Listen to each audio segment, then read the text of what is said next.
Greetings. Hi, everyone. I'm Noemie. Hi everyone, I'm Jeremy and we're Little Troop. We're a design studio based here in New York, in Brooklyn. A big thank you to It's Nice That for having us today. We are so honoured and it's very cool to be here. A bit of background to us. For those who don't know Little Troop, we're both designers. We're both Australian and also happen to be married with 2 kids. Those aren't our kids, they are us. But we will be getting to our kids in a second though as we talk through the behind the scenes process of a project that It's Nice That have asked us to cover.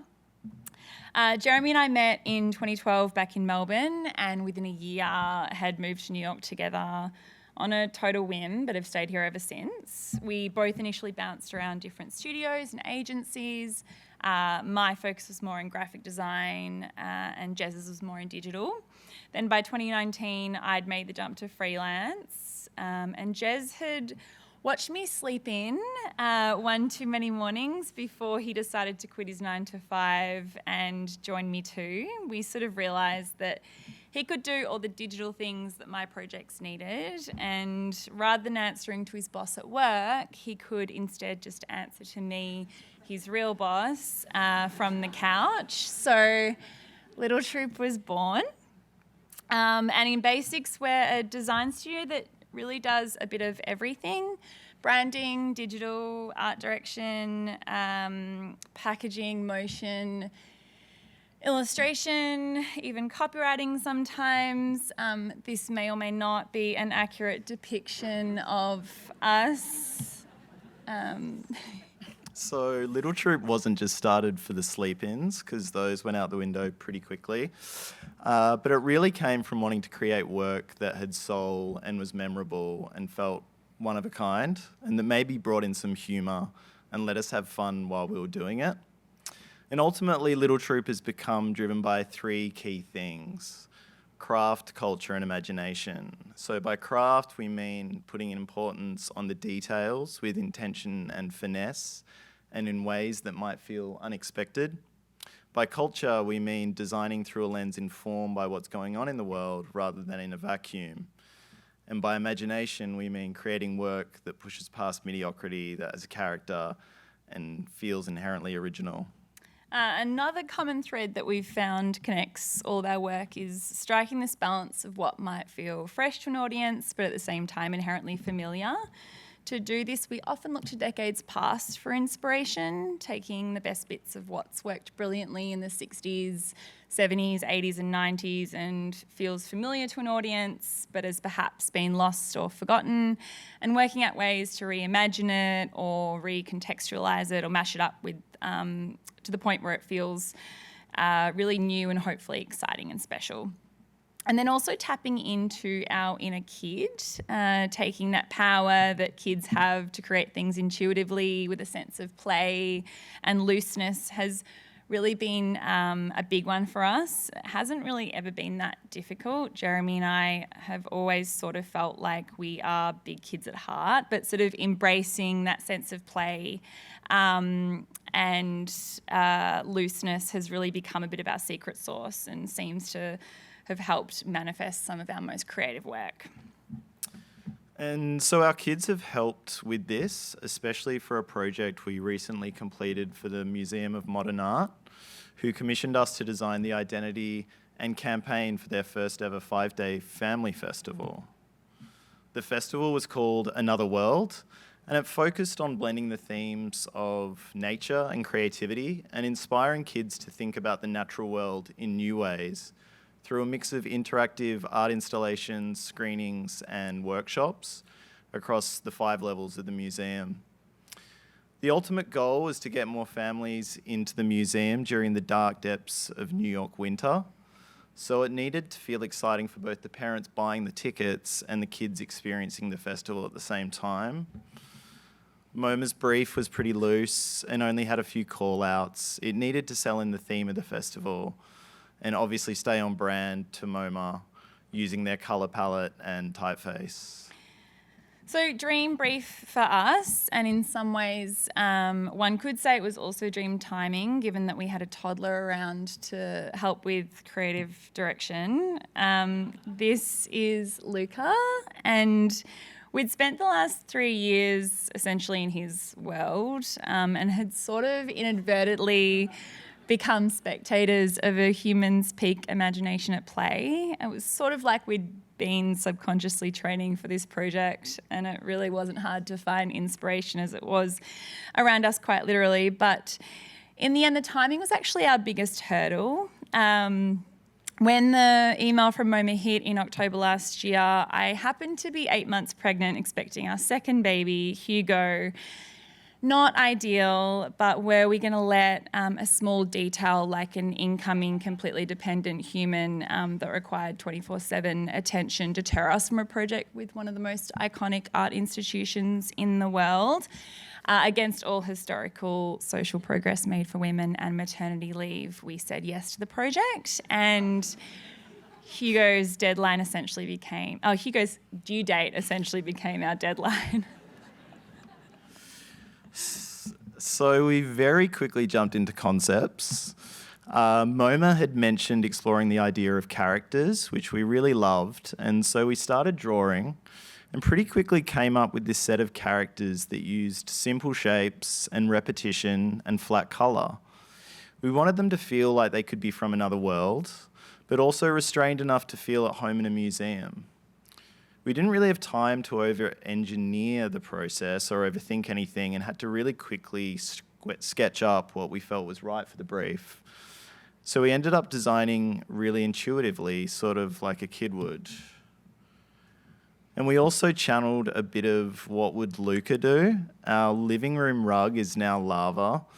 His dinners come in food face form. He can make portals to anywhere from a cardboard box. And so we drew on this idea of looking at the natural world and how it can take on new lives through kids' eyes. We also explored more typographic directions, using materials that kids use like paint and crayon and markers and Play-Doh to reference nature, creativity and letter forms all at once, a bit more abstractly. But ultimately, MoMA picked the characters, and of all the concepts, it was what we'd sketched up quickest and sort of second-guessed least, and also had the most fun creating. The festival artists and activities were a real mix of nature meets creativity, and included everything from building cardboard cities and becoming a flower with model magic to inventing new life forms using AR. So we designed the final motley crew of characters as a visual mashup of ecology personified, a mix of plants and animal-like creatures that kids would recognise just enough to understand, but that were offbeat enough to inspire their own creative interpretations. Flower-like plant life with weaved stems and ever-changing leaves were mixed in with purple baby frogs with parents that emerged from portals to create a little world that ultimately felt equal parts Mario and Miffy inspired, with a touch of the Muppets. We sort of loved how in the Mushroom Kingdom, everyday plants and animals were transformed into these otherworldly characters with the simple addition of eyes and flipping in colours that felt fun. The simplicity and reductive graphic nature of Luca's Dick Brunner collection served as a perfect reference point to align with MoMA's own minimal identity. And the undefinable nature of the Muppets characters felt sort of relevant too. Is it a mushroom, a turtle, a frog? Unfortunately, this character looked a little too much like Bert, though, for the MoMA team, and was the one character who got a few edits. The campaign was extensive and included out-of-home, digital print, signage, cafe placemats and retail merchandise. And bringing in a sense of playfulness and sort of endless possibility to inspire kids was really at the heart of what we were doing. But we also knew that ultimately the identity of success would hinge on whether it appealed to parents. So we designed everything with this sort of graphic simplicity that lent almost austere in moments, bringing in sharp geometry, shocked faces over overly cute smiles, and an overall graphic treatment that felt understated in tone rather than anything overly stylised or childish. Meanwhile, our little man ended up arriving Earthside a little earlier than expected. Hugo came into the world at the very early hour of 5 a.m. one Thursday morning. And here's Jeremy in the hospital at 9 a.m. on his laptop, finishing up and sending off some MoMA files due that day. Yes, that is my foot in the hospital bed a few hours after giving birth. So while Noemie was recovering from that, I focused on the important tasks at hand that any good father should take on with a newborn. Animation for out-of-home, web, and social rollout. Thankfully, MoMA loved our initial simple animation concepts and agreed that subtlety was going to work better for both parents and kids than anything overly complex or high energy. So we lent into simplicity and used small motion moves that would bring the festival copy to life, making the characters pop up and grow and animating the eyes to blink and dart around the headlines. For the on-site collateral, we had a lot of fun and designed entry wristbands in different colourways for different days of the week, and oversized badges for staff designed to signal help, with them being able to choose whichever character they identified with, and a printed festival guide that included the event programming and visitor info that we tried to make fun enough to palm off to a toddler in need of some stimulation. Here's our friend Rise in the museum sitting down to inspect it. We were also asked to design wayfinding signage that we colour-coded to mirror the printed program, and placemats for the museum's cafeteria that we designed to be coloured in as a way for kids to create their own version of the characters. Then for retail merchandise, we designed tote bags, which Luca helped road test.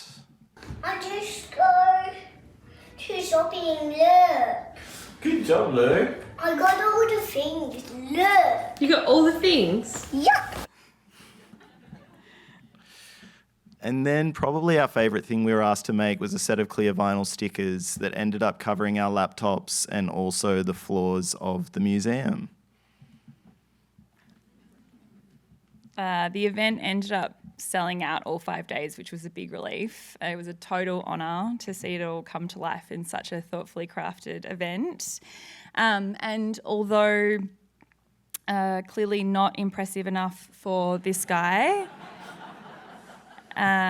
Luca, who's arguably our harshest critic, seemed to be thankfully quite taken with the whole thing.